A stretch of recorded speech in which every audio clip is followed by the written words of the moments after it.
Good morning বন্ধুরা, সবে সবে চা বসিয়েছি।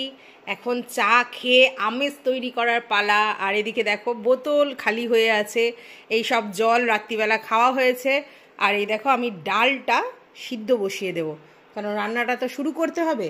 আজকের খুব সিম্পল রান্না, তার কারণ হচ্ছে এই দেখো, এই যে পাবদা মাছ, এটাকে ওই সর্ষে পোস্ত করব। এই যে আদা বাটা রয়েছে, এখানে রয়েছে ধনেপাতা, এদিকে রয়েছে কাঁচা লঙ্কা। আর কালকের যে কচু শাকটা করেছিলাম, সেই যেটা একটু ফ্রাই করেছিলাম, বাদ বাকিটা রয়েছে, এটাকে একটু ফ্রাই করে নেব। আর করব পেঁয়াজ কলি আলু ভাজা, আর তার সাথে করব ভাত, মানে ভাত ডাল পেঁয়াজ কলি আলু ভাজা, আর যে তোমার কচু শাকটা আছে, আর হচ্ছে তোমার পাবদা মাছ, ব্যাস হয়ে যাবে। আর এদিকে দেখো সব ঘাটাঘুটি। তো আমি এখন আগে এগুলো গুছিয়ে নিই, তারপরে তো দেখো ডালটা বসিয়ে দিয়েছি, চাটা হচ্ছিল, তারপর চাটা হয়ে যেতে ডালটা বসালাম। আর এইদিকে দেখো আমার হচ্ছে চা হয়ে গেছে। চায়ের মধ্যে আমি ব্রাউন সুগার দিয়ে গুলে নিচ্ছি। তো দেখো ডালটা যাতে উথলে না পড়ে সেদিকেও একটু লক্ষ্য রাখতে হবে, তো ওই জন্য এখানে দাঁড়িয়ে। তো টমেটো, কাঁচা লঙ্কা, সর্ষে পোস্ত এক জায়গায় করে নিয়েছি, এর মধ্যে একটু নুন হলুদ দেবো, দিয়ে পেস্ট করে নেব। আদা বাটা, আর এখানে দেখো কচু শাকটা, পেঁয়াজ কলিটা রেখেছি, আর রেখেছি ধনেপাতা, আর এই দেখো মাছ, আর এদিকে দেখো মশলাগুলো রেখেছি। তো আর ওদিকে ডাল সিদ্ধটা ওখানে বসিয়ে দিয়েছি, কড়াও বসিয়ে দিয়েছি, মাছটা ভেজে নিই। আর এদিকে দেখো ভাত ফুটছে।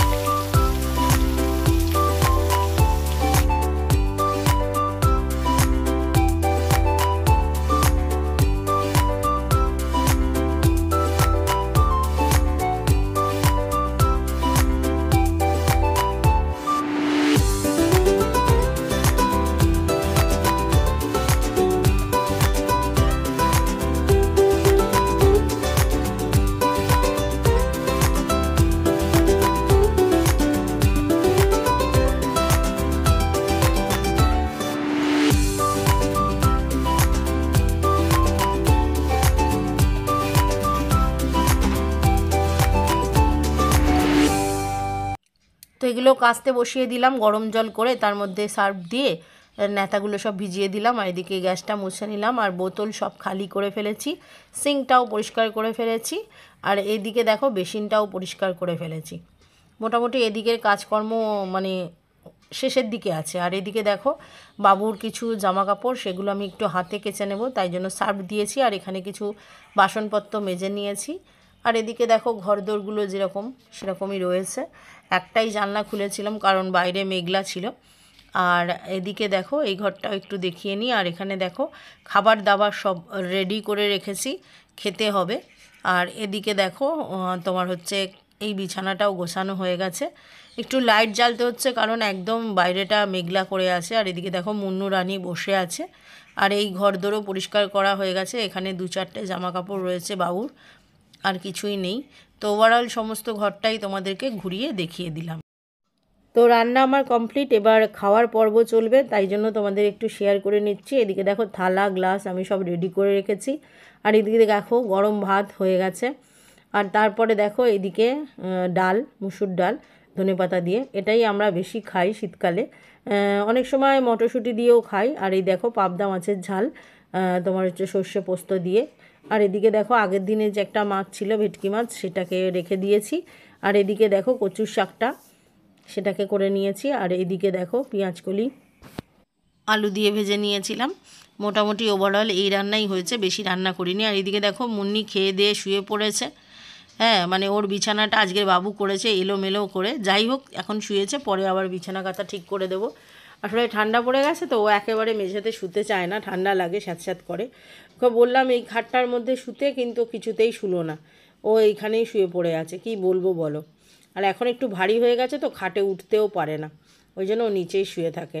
এখন ওকে যদি চাগিয়ে তুলে দাও তাহলে আলাদা কথা। এদিকে দেখো কিছু বাসনপত্র আমি উপুর করে রেখে দিয়েছি। আর এইদিকে দেখো এগুলো সব ভেজানো ছিল, সেগুলো কাচাকুচি করতে নিয়ে যাব। ওখানে কিছু বাসনপত্র রয়েছে, আর জলের বোতল খালি করা আছে। আর এখানে দেখো দরজা জানলা সব বন্ধ করে দিয়েছি, মানে জানলাগুলো সব বন্ধ করে দিয়েছি। তোমাদেরকে বলি না, মেঘলা আকাশে যদি থাকে তাহলে একদম সেই মশা ভর্তি হয়ে যায়। ওই জন্য মশার জন্য আমি জানলাগুলো তাড়াতাড়ি করে বন্ধ করে দিই।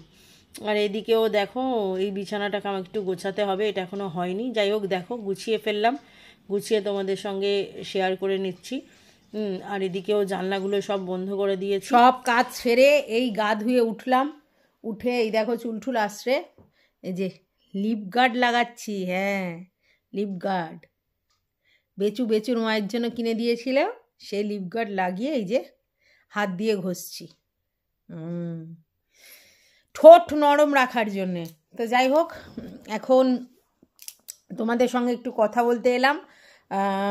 তোমরা তো দেখলে আমি দেখিয়েছি মোটামুটি ঘরদোর সব গুছিয়ে নিয়ে, তারপরে হচ্ছে ওই যে যেগুলো রান্নার হয় না ধোয়া ফড়ার জন্য, সেইগুলো সব গরম জলে ভিজিয়ে কেচে নিলাম। আর বাবু কালকে যে গেঞ্জি জাঙ্গিয়া মোজা পরে গিয়েছিল, তারপরে একটা পাঞ্জাবি ছিল, এই সবগুলো টুকটাক রুমাল ফুমাল ওগুলো হাতে কেচে মেলে দিলাম। মেঘলা ওয়েদার, শুকনোর কোনো চান্সই নেই, তাই শেডের তলায় মেলে দিয়েছি। ও এখন কদিন ধরে শুকোবে তার ঠিক নেই, একদম মেঘলা ওয়েদার। আর এবার একটু ঠান্ডা ঠান্ডার আমেজটা আসছে, মানে এইবার একটু ঠান্ডা লাগছে। বাইরে ছিলাম, দেখলাম যে বেশ ভালো ঠান্ডা ঠান্ডা লাগছে। ঘরের মধ্যে অতটা বোঝা যাচ্ছে না, আমাদের ঘরে ঠান্ডার সময় অত ঠান্ডা লাগে না, কারণ চারিদিকে দরজা বন্ধ থাকলে তো বেশ গরম গরম ওয়েদার থাকে, ঘরের মধ্যে বোঝা যায় না। তো বারান্দায় গিয়ে ওই দিকটায় শেডের ওই দিকটা গেছিলাম, বেশ ঠান্ডা লাগছিল। তারপর একটু বকবক করলাম, বকবক করে তারপরে বলি না এবার তোমাদের সঙ্গে একটু বকবক করে আর ভিডিও করতে হবে, তো ল্যাদ খেলে তো চলবে না, তো ভিডিও করতে হবে। তো সেই জন্য তো ঠান্ডায় দেখো না, মানে এইবার আমার স্কিন ভালো থাকবে কিন্তু আমার চুলের অবস্থা খুবই খারাপ হয়ে যাবে, একটুতেই ন্যাদ ন্যাদ করবে, পুরো টেকো হয়ে যাবে, সমস্ত কিছু হয়ে যাবে। তো যাই হোক, যা আছে সেটা নিয়ে তো চলতে হবে, সেটা নিয়ে চলবো। মেনলি তোমাদের সঙ্গে একটাই কথা শেয়ার করার আছে রান্নার বিষয়, সেটা হচ্ছে জানো তো, যে কোনো রান্না মাছ মাংস এগুলো না একটু যদি ম্যারিনেট করে রাখো যে কোনো জিনিস দিয়ে, দেখবে যে রান্নার আর্ধেক যে মোলায়েম ব্যাপারটা, যে নরম সফট ব্যাপারটা এমনি হয়ে যাবে। তাই মাছ মাংস ভিনিগার, নুন, আদা রসুনের পেস্ট, তারপরে কাঁচা লঙ্কা, ধনে পাতা, এরকম যেটা যেরকম লাগে সেই দিয়ে যদি ম্যারিনেট করে রাখো, মাছের টেস্ট আলাদা হয়ে যাবে। এবং পনির যদি রান্না করো, পনিরের যদি কোনো অন্যরকম ঝাল ঝাল কিছু প্রিপারেশান করো, শাহী পনিরের ক্ষেত্রে বলছি না, তাহলে তোমরা পনিরটা যদি টস করে রাখো, মানে সব রকম মশলা দিয়ে দই দিয়ে পনিরটাকে একটু মেখে রেখে দিলে, তারপর আস্তে করে ভাজলে, ওটাকে বলে টস করা। তো ওটা যদি করো পনিরের, দেখবে টেস্টটা অন্যরকম হয়। আর না হলে পনিরের মধ্যে নুন ঝাল ঢোকাটা খুব ডিফিকাল্ট। তো মাছ মাংস পনির সবই যদি এরকম টস করে ম্যারিনেট করে রান্না করো, তাহলে তার টেস্ট দুগুণ হয়ে যায়। আর একটা ব্যাপার হচ্ছে, রান্নাতে সবসময় জল গরম দেওয়া উচিত। কখনো কখনো আমরা ঠান্ডা জল দিয়ে ফেলি, কিন্তু জল গরমের দিয়ে যদি কোনো রান্না করো, তাহলে কি হয় বলো তো, ঝোলের কারির যে টেস্ট সেটা অনেকটা এক্সট্রা হয়ে যায়, ঠান্ডা জলে হয় না, আর গরমকালে তো একদমই না। আচ্ছা, আর একটা ব্যাপার হচ্ছে ডাল সিদ্ধ, যতক্ষণ না তোমার মুসুর ডালটা ফুল সিদ্ধ হয়ে যাচ্ছে ততক্ষণ হচ্ছে তোমার সেই টেস্টটা আসে না। আর মুসুর ডাল যদি তুমি প্রেসারে সিদ্ধ করো, তাহলে খেতে কিছুটা ফ্যানের মতো লাগে। একটা সিটি মেরে রেখে দিলে ঠিক আছে, কিন্তু দুটো সিটি মেরে যদি তুমি মুসুর ডাল পুরো গলিয়ে ফেলো, তাহলে কিন্তু ভাত ভাত খেতে লাগে, ভালো লাগে না। আচ্ছা, আর একটা ব্যাপার হচ্ছে যে তরি তরকারি আগে ধুয়ে পরে কাটলে বেশি ভালো হয়, তাহলে সব কিছু থাকে ওর মধ্যে। আচ্ছা, আরও একটা ব্যাপার হচ্ছে, অনেকে আলু নিয়ে এসেই দেখবে ভালো করে ফ্রেশ করে কাদাটা ধুয়ে ফেলে রোদ্দুরে শুকিয়ে তারপরে রাখে, ওইটা হচ্ছে সবথেকে ভালো উপায় আলু রাখার। কিন্তু আমরা বেশিরভাগ ক্ষেত্রেই যেরকম বাজার থেকে আলু আনি সেরকমই রেখে দিই, যার জন্য ধোয়া এর সময় লাল কালো এরকম হয়ে যায়। তখন আমরা কি করি, আগে আলুটাকে খোসা শুদ্ধ ধুয়ে নিই ভালো করে, তারপরে কেটে আবার ধুই। কিন্তু অ্যাকচুয়ালি সিস্টেম হচ্ছে, আলু বাজার থেকে নিয়ে এসে ভালো করে ধুয়ে পরিষ্কার করে বেছে তুলে রাখো, রোদ্দুর খাইয়ে শুকনো করে রাখো, সেই আলু কাটতে রান্না করতে সুবিধা। আচ্ছা, এগুলো তো গেল এইদিকে রান্না। আচ্ছা, আর যে কোনো পেস্ট বানিয়ে যেগুলো রান্না, যেমন সর্ষের পেস্ট, তোমার হচ্ছে তোমার পোস্তর পেস্ট, এগুলোতে সবসময় একটুখানি মানে অল্প যদি রান্না করো, তাহলে ওই সর্ষেতে অবশ্যই নুন আর কাঁচা লঙ্কা দিয়ে পেস্ট করবে, তাহলে তিতো ভাবটা চলে যায়। আর পোস্ত রান্না করার সময় পোস্তর সঙ্গে নয় শিলে বাটতে হবে, আর না হলে তোমার ইচ্ছে একটু টমেটো দিয়ে পেস্টটা করতে হবে, যাতে কিনা মানে পেস্টটা হয়, নাহলে তো পোস্ত অল্প একটু পোস্ত পেস্ট করা খুব ডিফিকাল্ট। তো যাই হোক, অনেকগুলো টিপস বলে দিলাম। এইবার আবার পরে কাজকর্ম নিয়ে আসছি, ততক্ষণের জন্যে চুমুটা। আবার চলে এলাম তোমাদের সামনে গরম গরম 1 কাপ চা নিয়ে। এখন সন্ধে হয়ে গেছে, চা খাই। আর এদিকে দেখো বিস্কুট ধরে নিয়ে এসেছি, কটা খাবো তার গুনতি নেই। আর এদিকে দেখো সন্ধেবেলার রান্নাও আমি বসিয়ে দিচ্ছি, ফুলকপি আলু দিয়ে তরকারি করব। আর এই দেখো জিরের পেস্ট করে নিয়েছি, কড়া বসিয়ে দিয়েছি। আর আদার পেস্ট তো অলরেডি আমার ছিল, যার জন্য আমার কোনো অসুবিধা নেই। আর এই দিকে দেখো আমি ডিম নিয়ে নিয়েছি, ডিম আর কি কতগুলো সিদ্ধ বসিয়ে দেবো। তো এইভাবেই রান্না হবে আর কি। তো ফুলকপিটা আমি ভাজতে বসিয়ে দিয়েছি। দেখো একটু বেশি করেই ফুলকপি কেটেছি, একটু ঝাল ঝাল ফুলকপির তরকারি করব, যার জন্য একটু বড় বড় করে কেটেছি। তবে এটা দেশি ফুলকপি নয়, একটু মানে অন্য রকম, বেশি ফুল অথচ ডাঁটাগুলো দেখো হোয়াইট হোয়াইট, এগুলো দেশি ফুলকপি নয়।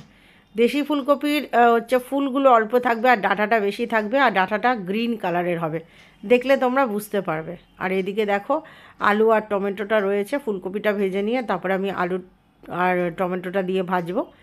এইবার হচ্ছে তোমার আলু টমেটো একসাথে দিয়ে দিলাম। আর ফুলকপি দেখো আমার সবটা ভাজা হয়ে গেছে, একটু লাল লাল করে ভেজে নিয়েছি যাতে আর কি টেস্টটা ভালো হয়। ফুলকপি যদি ওই হালসানি গন্ধ থাকে, মানে ঠিকমতো না ভাজা হয়, তাহলে কিন্তু ফুলকপির তরকারি খেতে ভালো লাগে না।